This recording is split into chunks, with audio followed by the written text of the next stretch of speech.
বন্ধুরা, আগামীকাল ইন্ডিয়া জিতেছে এবং সাউথ আফ্রিকাকে এর জন্য ধন্যবাদ দিতে হবে। এই সব খবর বলবো, ইন্ডিয়া ভার্সেস জিম্বাবুয়ে এবং সাউথ আফ্রিকা ওয়েস্ট ইন্ডিজ, এবং তার সঙ্গে সঙ্গে রিঙ্কু সিংয়ের জন্য একটা খারাপ খবর আছে। সব কিছু এই ভিডিওতে বলবো।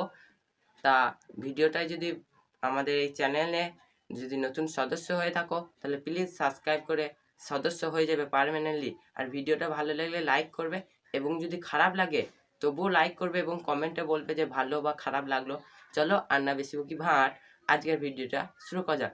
ভাই, জিম্বাবুয়েকে আমরা পেপে দিয়ে পুরো চেপে দিলাম। পুরো অসাধারণ ব্যাটিং, আমাদের ব্যাটিংটা পুরো ফর্মে চলে এলো ওয়েস্ট ইন্ডিজের সাথে ম্যাচের আগে। দুর্দান্ত ভাই।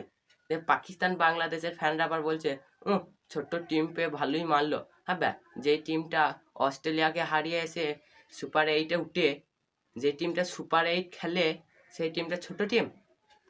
তার আগে যে ওয়েস্ট ইন্ডিজ ওদেরকে মারলো, তার আগে কই বললি না যে ছোট টিম ওয়েস্ট ইন্ডিজ মারলো? তার আগে ওয়েস্ট ইন্ডিজকে সব বাহবা দিছিলি। যেখানেই ভারত মারলো সেখানেই হয়ে গেল। কেন বে? ইন্ডিয়ার সাথে তোদের কিসের এত শত্রুতা? তাই যে ইন্ডিয়া ভালো খেললে তোদের অত গা জ্বলে? তো ইন্ডিয়ার প্রতিবেশী দেশ বে, পাকিস্তান বাংলাদেশ, তোরা সব ইন্ডিয়ার প্রতিবেশী দেশ। ইন্ডিয়াকে সাপোর্ট করবি নাকি? সেখানে বাংলাদেশ বলেছে আমাদের যদি অস্ট্রেলিয়া ফাইনালে উঠে, ইন্ডিয়া ভার্সেস অস্ট্রেলিয়া, সেখানে ওরা অস্ট্রেলিয়াকে সাপোর্ট করবি। বাব্বা, দেখলি তো, তোরা যাকে সাপোর্ট করবি না সে আগেই বাড়ি পালাবে বে। তার লেগে দেখলি তো অস্ট্রেলিয়ার এই হাল। অস্ট্রেলিয়ার ভাগ্য খারাপ যে তোরা ওদেরকে সাপোর্ট করেছিলি।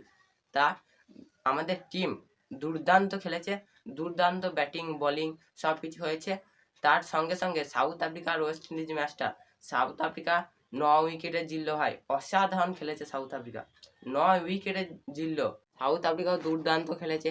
এর জন্য বলাই যেতে পারে যে কালকের দিনটা আমাদের খুব সুন্দর দিন ছিল। চলো আমরা একটু ম্যাচ সামারিটা দেখে আসি।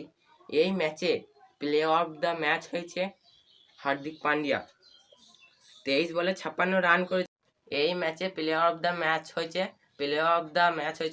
হার্দিক পান্ডিয়া, 23 বলে 50 রান করেছে, এবং তার সঙ্গে সঙ্গে 3 ওভারে 21 রান করেছে। 3 ওভারে 21 রান দিয়েছে। তা আমাদের প্রত্যেক প্লেয়ার, অভিষেক শর্মা ফর্মে চলে এসেছে। পাকিস্তানের কথা কে কি বলিল? মোহাম্মদ আমির। বে, তোদের কথা আমরা শুনি না। আমাদের ছেলেগুলো যখন আমরা বলবো তখন ফর্মে চলে আসবে। দেখ, অভিষেক শর্মা 30 বলে 55 করেছে বে। হার্দিক পান্ডিয়া 23। তিলক বর্মার জন্য প্রশ্ন হচ্ছিল, সেখানে তিলক বর্মাকে 3 নম্বরে খেলায় নাই। তিলক বর্মা ফিনিশিং রোলটা পালন করে 16 বলে 44 দুর্দান্ত ইনিংস। আর ওদের ভালো বল করেছে সিকেন্দার রাজা, 3 ওভারে 29 রান। এবং ওদের একটা ব্যাটার কিন্তু অসাধারণ খেলেছে ভাই, কি নাম? বেরিং ব্যাননেট। 59 বলে 97 নট আউট। দুর্দান্ত খেলেছে ভাই এই ব্যাটারটা। তার সঙ্গে সঙ্গে অর্শদীপ সিং আমাদের ভালো বল করেছে, 4 ওভারে 24 রান দিয়ে 3টে উইকেট। আমরা তো সব আলোচনা করলাম। এবং ইন্ডিয়া যদি ওয়েস্ট ইন্ডিজকে হারিয়ে দেয় এই পরের ম্যাচে, তাহলে ইন্ডিয়া জিতে যাবে, মানে সেমিফাইনালে চলে যাবে। যদি ওয়েস্ট ইন্ডিজ ইন্ডিয়াকে হারিয়ে দেয় তাহলে ওয়েস্ট ইন্ডিজ চলে যাবে। আর যদি ম্যাচটা বাতিল হয়ে যায় তাহলে কিন্তু ওয়েস্ট ইন্ডিজই চলে যাবে। তার জন্য সবাই প্রার্থনা করে যেন ম্যাচটা হয় এবং ইন্ডিয়া জিতে। এবং রিঙ্কু সিংয়ের খারাপ খবরটা হচ্ছে, রিঙ্কু সিংয়ের বাবা মারা গেছে। অনেক খারাপ খবর, রিঙ্কু সিংয়ের বাবা মারা গেছে। ওর বাবার ক্যান্সার হয়েছিল, এটা তোমরা সবাই জানতে। হসপিটালে ভর্তি ছিল। রিঙ্কু সিং গিয়েছিল এই টুর্নামেন্টে ছেড়ে, কিন্তু বাঁচাতে পারলো না। রিঙ্কু সিংয়ের জন্য খুব খারাপ খবর, মানতে হবে। সবাই এই পৃথিবী ছেড়ে যাবে। তা ভিডিওটা যদি ভালো লাগে তাহলে লাইক করবে। লাইক করলে ক্রিয়েটারদের মন থেকে ভালো লাগে।